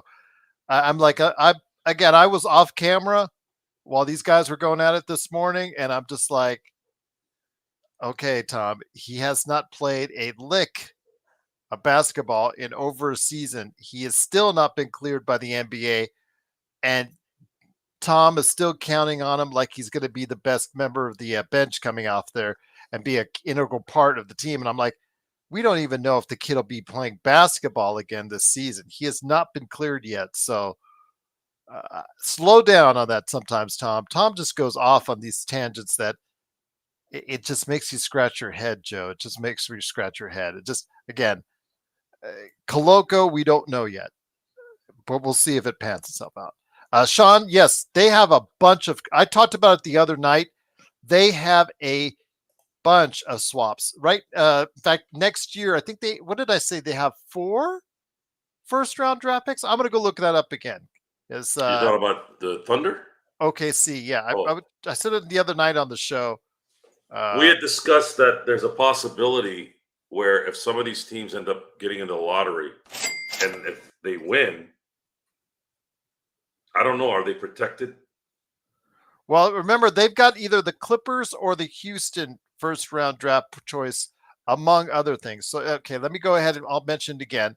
And Can you thank do me you. a favor? Can you do me a favor? If you can't do it now, we'll do it on the next show. Can you get all that information? I want to see what pick is not protected in the top one. We're here right now. Okay, I've got their. I'm putting the link for everybody in the chat. It's by Fanspo. It's right there for you. Next year, in next year's draft. And by the way, thank you, Intel. I got your super chat. I posted up here in a second. Dodgers in 5, by the way, he says. Philadelphia. I'll take it. They have the Philadelphia draft pick, first rounder, protected 1-6. In fact, let me go ahead and I'll bring this up on the screen. I don't think they'll go ahead after me on this. Let me go ahead and I'll bring this up for you guys here on there.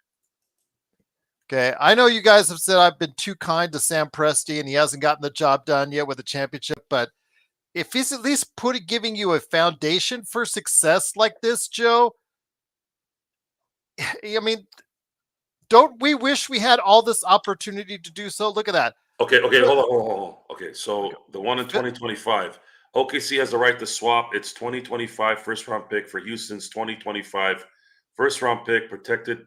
So these are all protected. Or the Clippers. Do you see that? Houston or the Clippers? Yes, or the Clippers 2025 first round pick, whatever's better. Okay, so is that Clippers pick protected? No. At all? No. Not 1 through 6, not 1 through 4? I don't see it. It's in that whole big paragraph. It does not say the Clippers is protected. Holy crap. So the Clippers could have a horrible year, win the lottery, and then the Thunder get it? Yes. Wow. But you say, but again, let me read this out first. Okay. First off, they do have the Philadelphia first round draft pick. It's protected 1-6. They're off to an 0-2 start. Just saying there. Next is, again, Houston or the Clippers. OKC has the right to swap its 2025 first round pick that Joe said for Houston's 2025 first round pick protected for selections 1-10, or the LA Clippers 2025 first round pick. Houston then has the right to swap its pick or the OKC pick to Brooklyn for Phoenix's 2025 first round pick. These are off of all of like just the SGA trade for Paul George. And then what was it? I think the Houston, the Harden trade. Yeah, just it's all this stuff. But if the Houston pick falls within its protected range, then Houston's obligation to OKC will be extinguished. And you see it there, but the fact is, Joe, that the Clippers pick part of it is unprotected. And then after that, they have a protected 1-10 pick from Utah. Most likely Utah will keep that. Miami is protected 1-14, so they may have an outside lottery pick from Miami. And then they also have their own, not to mention 2 more draft picks in the second round, Joe. So these guys have a chance to draft. Or 1 more second round draft pick. Wow. So they have their own 25 pick, lottery protected Miami, top 10 protected Utah. They could have as many as 5 first round draft picks. I think the Utah thing's going to happen. Miami, maybe. Atlanta, protected 31 through 40 for the second round. I don't think they'll get the Utah pick because Utah will be in the bottom 10. I think Utah so? Yeah. Okay. But yeah, that they could have as many as 5 first round draft picks in 25. But then does that get moved to 26 if they don't get that pick? It's not clear. It's not clear on here if it does. Okay. I see Houston's OKC. Houston's obligation to OKC will be extinguished if certain parameters. If Houston meets certain parameters. Yeah, that whole paragraph is kind of confusing, but the one part I got out of it is that the Clippers part of it is unprotected. So yeah, and that's then you a big see one, man. That's a big one. If something happens to James Harden, that's going to happen. And then you see for the rest of the decade, Joe, 26, they've got multiple first round draft picks. 27, they've got multiple first-round draft picks. 28, multiple first-round draft picks. 29, multiple first-round draft picks. Not to mention all the snippets. Okay, so there's no protections. Go scroll down real quick. Which year?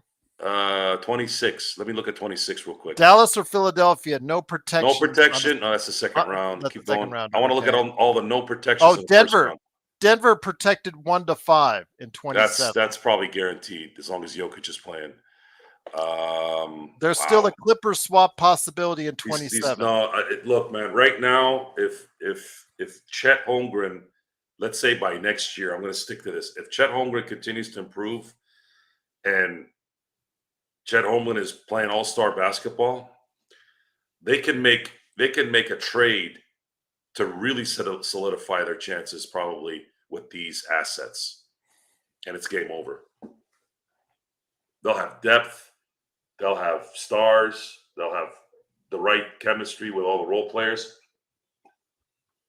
Yeah, this could be the start of something. Again, the GM has to build your team for success, has to give you the platform. Then it's up to the coach and the players to get the job done. Whether this leads to a championship or not. But again, if you're an OKC fan, I'm just saying as a Lakers fan, I'm jealous. I would love to have the opportunity, Joe, to have a team that has a lot of talent, a lot of youth, and a lot of assets in which to go and get better talent. And OKC right now has all three. The Lakers do not. That's what scares me. The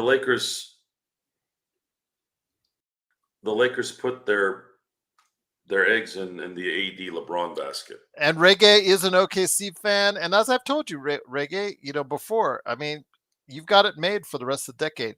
But if you guys don't win at least one championship out of it, that's I don't know. I don't know how you mess that up, but that's just me.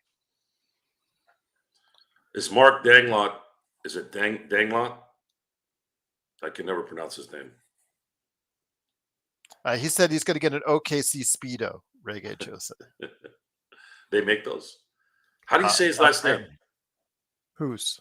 Dagnall. Mark Dagnall. Mark Dagnall. Yeah, Dagnall. Right? Yeah. Dagnall.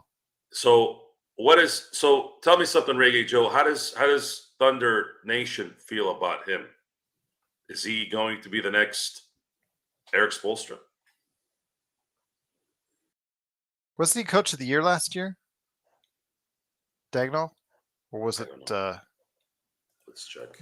I'll check that. Yeah. Go ahead. But yeah. On the way out, truly appreciate you joining us for the nightcap. Good job there. Yeah. Okay. They wouldn't give it to the guy that was a brand new coach that won 60 plus games in Boston, which is no slack off my back. That's fine. But yeah, they gave it to Mark Dagnall instead. I thought that was hilarious. Wait, what was that? They wouldn't get, the Boston coach was like brand new coach, right? Because, but Ime Udoka had the stuff and went on.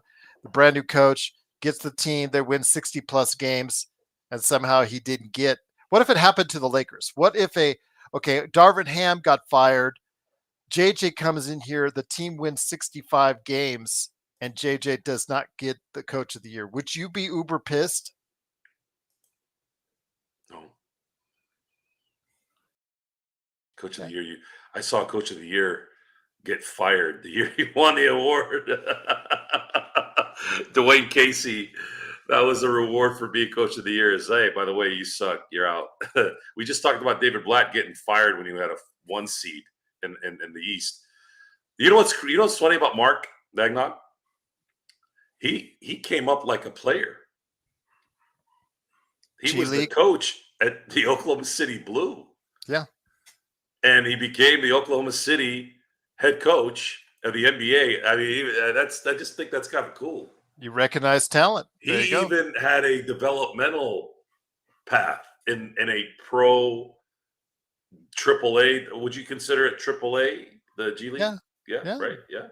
I think that's cool, man. I think that'd be cool. You could say, hey, man, we built this thing from the ground, other than a couple of players.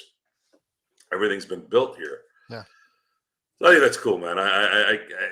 It's just a matter of respect, guys. It really is. It really is. I want we've talked about this. I was talking to Jeff about this, about greatness, and there's been a lot of greatness I've seen in sports, and as much as I didn't want the Yankees to win or the, let's say, the Patriots, because it was to deflect them from being like my teams, getting 6 Super Bowls, continuing to win World Series, things like that, further and further for my teams to catch up. That's the only reason why.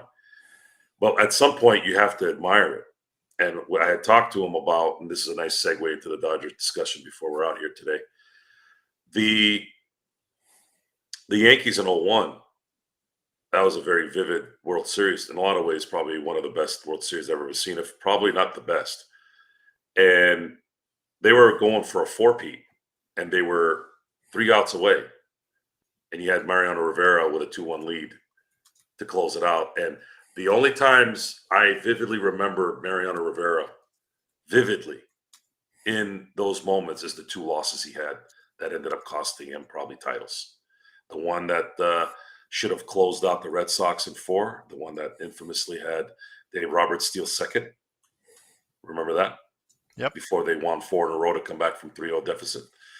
And then, of course, the 01 where they missed a four-peat when they couldn't close out the D-backs when they were up 2-1. And you look at that from an objective standpoint, man, how cool would it have been to actually see a four-peat? The Lakers were close, and that was my team, so obviously I wanted that. It's just, I don't know, man. I've seen 1, 2, 3, 4 three-peats. I feel like I'm kind of spoiled in that. I've seen 4 three-peats. I've seen countless back-to-backs, if you factor those into the Red Wings, the Lakers in 09 and 10, the Golden State Warriors. So I know there's a few more, but you guys get my point. But I want to see greatness. If my teams aren't going to win, I want to see greatness. I don't like seeing parity. I don't like seeing every other year some team winning. I mean, I guess it's kind of cool sometimes, but I prefer to see greatness. And then I've been fortunate enough to see a lot of that. And as far as tonight, to segue into the Dodgers here before we head out, I think we saw a player tonight that you're probably going to start seeing become a staple in the majors, and that's Yoshi Yamamoto. And tonight he came. Tonight he came and he conquered. And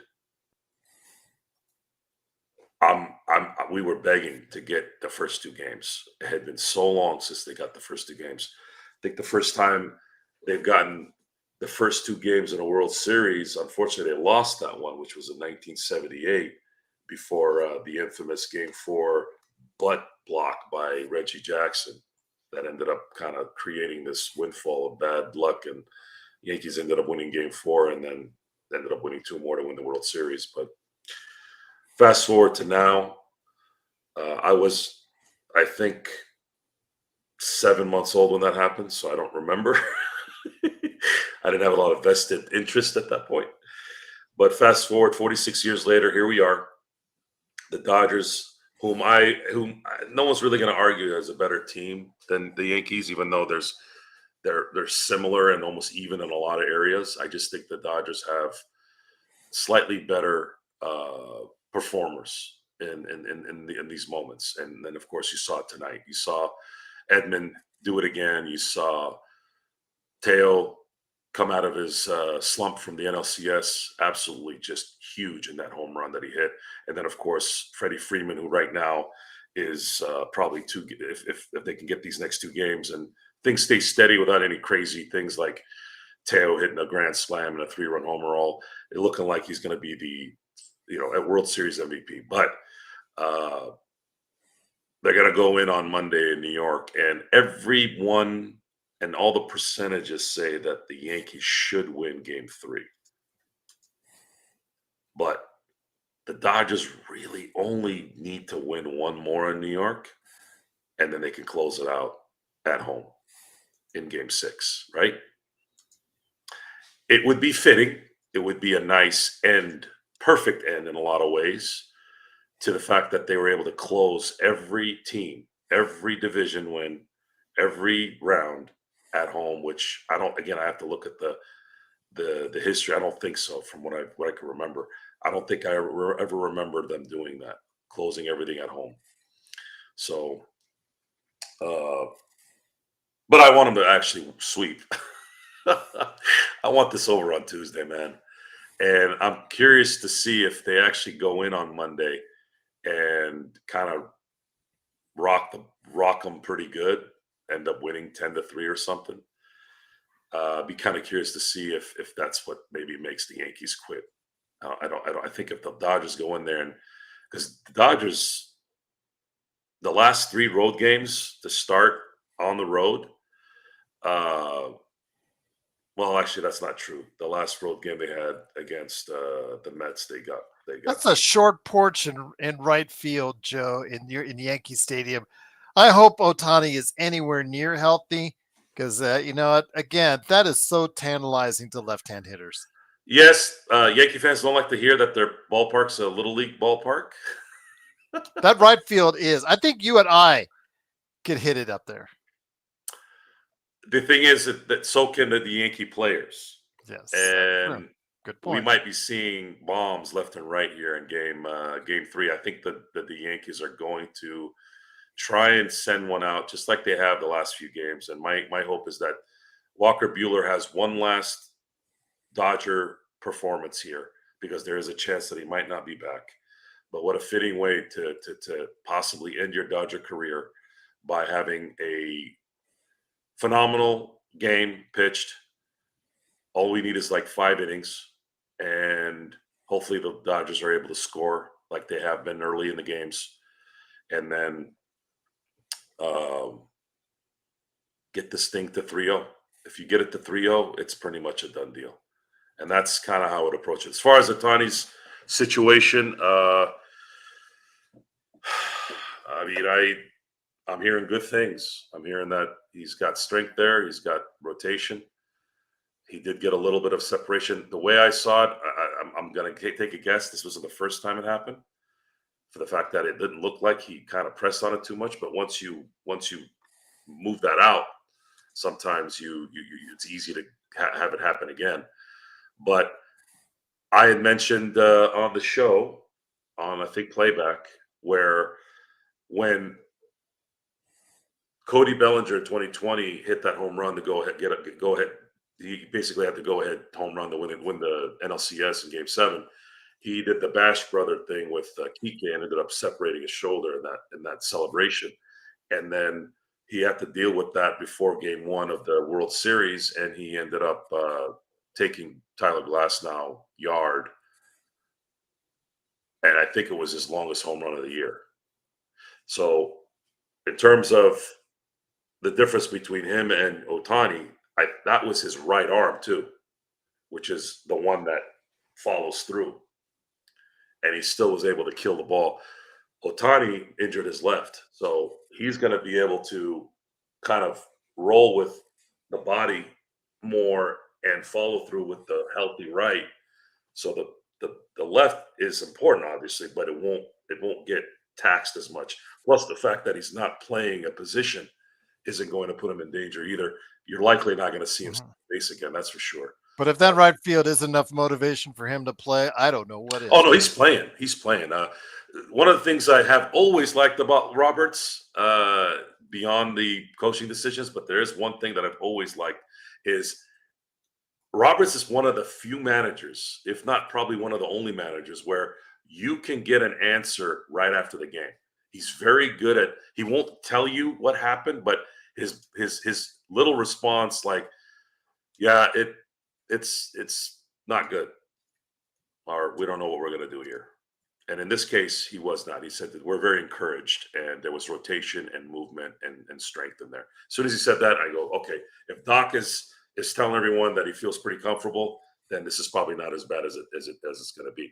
And my guess is, honestly, they're probably going to shoot him up, right? If it's that painful, they're going to shoot him up. And from my experience, folks, when I had a torn labrum, so I got it fixed. After about 9 months, there was still inflammation in there because I don't think I ever let it kind of, I'd always do something and it would get inflamed. Finally, the cortisone, which is the only cortisone shot I've ever knowingly taken, boy, did that thing just, whew. It's kind of like when you snap your neck really, really good. When they injected that cortisone in the shoulder, it immediately set down that aggravation, and I felt like $1 million. So I would say making sure that he's good for at least a few more games here, a few more days. Let's make it happen. Intel Wild says D'Lo is on an ending contract. Yes, it is an expiring contract. Plus a first, 1 second, and throw on wood. Go get it, Rob. What would So I'm thinking. Oh, well, hold on. What? That's $20 million. What would $20 million get you on the marketplace? I'm going to tell you what. I'll tell you what. I'm going to start doing some investigating here. You and I will. Mhm. Who is likely who would likely be a player of substance that could be available by the deadline? That they can combine. So what they can do, they're going to have to send out. I think Rob is willing to send out at least one first-round pick. So who is out there that would, let's say, looking at their salaries right now, let's say D'Angelo's making 18 and a half, and then you have Gabe Vincent making 11. Right there, that almost takes you to 30 mil. Or Vando. Right? Vando, yeah. Yeah, Vando is making just a little under 11. Whatever combination makes sense, but will it be enough for one first-round pick? That's the question. If you want Valanciunas, you could get him for basically Gabe or Vando, and then throw in the first round pick. Will they want more than a first? Depends on. And Can will they it be get protected? Can they get it for a mid-30s center on a 3-year contract? Will you? Yeah, that's probably not going to happen unless it's for a protected top. Let's say it's a lottery protected pick in 29. Can they do that? I have to look at the CBA right now. So much has changed. I don't know. They can protect any pick they send out. Okay. And remember, they can do that. Well, hold on. They can do that, Joe, if it's a single pick. They don't need to do it in 29 and 31. The only two they can bundle are the 29 and 31. They can go into almost any other year, Joe, if it's just one year, Joe. So let's say the team comes back to Washington, wants the 27 pick. I believe they can trade that one or the 28 pick. They can but they must trade only one of those first round picks. The only two they can combine is the 29 and 31. See, if they're going to do that, it's got to be protected in the lottery, in my opinion, for both. And then if they do that, they have to get a game changer with those expiring contracts. So who out there is making a lot of money and still has years on their contract that could make a difference? Stay tuned. We'll go ahead and get that figured out on the next few shows. Until then, I want to thank everyone for being here on the Lakers Nightcap and also the post game. I am continuing. It's looking like I'm continually looking like I'm going to be coming up wrong on what this team might be. But we are going to give it 30 games, folks. And if the Lakers are in the top 4 after 30 games, we were looking at record and all that, but I was like, how do you justify that? Let's just do top 4. So Gerald simplified it. I thought it was a good idea. We're going to go top 4 after 30 games. If the Lakers are in the top 4 after 30 games, I will eat a jar, and I'm going to have to drink the olive juice, God help me, of black olives with the pits in them. I will have the same thing. And I don't like them either. That's our version of eating crow. I can't literally eat a crow. I don't want to get rabies or scabies or ABs or whatever the hell is out there. I don't want to get some bird flu disease. Sorry, folks. I guess I could kill one and eat it, but then I'll have PETA after me, so I'm not going to do that. So yeah, black olives will be in replacement of eating crow. And I know you guys don't really know this. You're kind of trusting me, but I swear on my eyes, I hate olives that are black.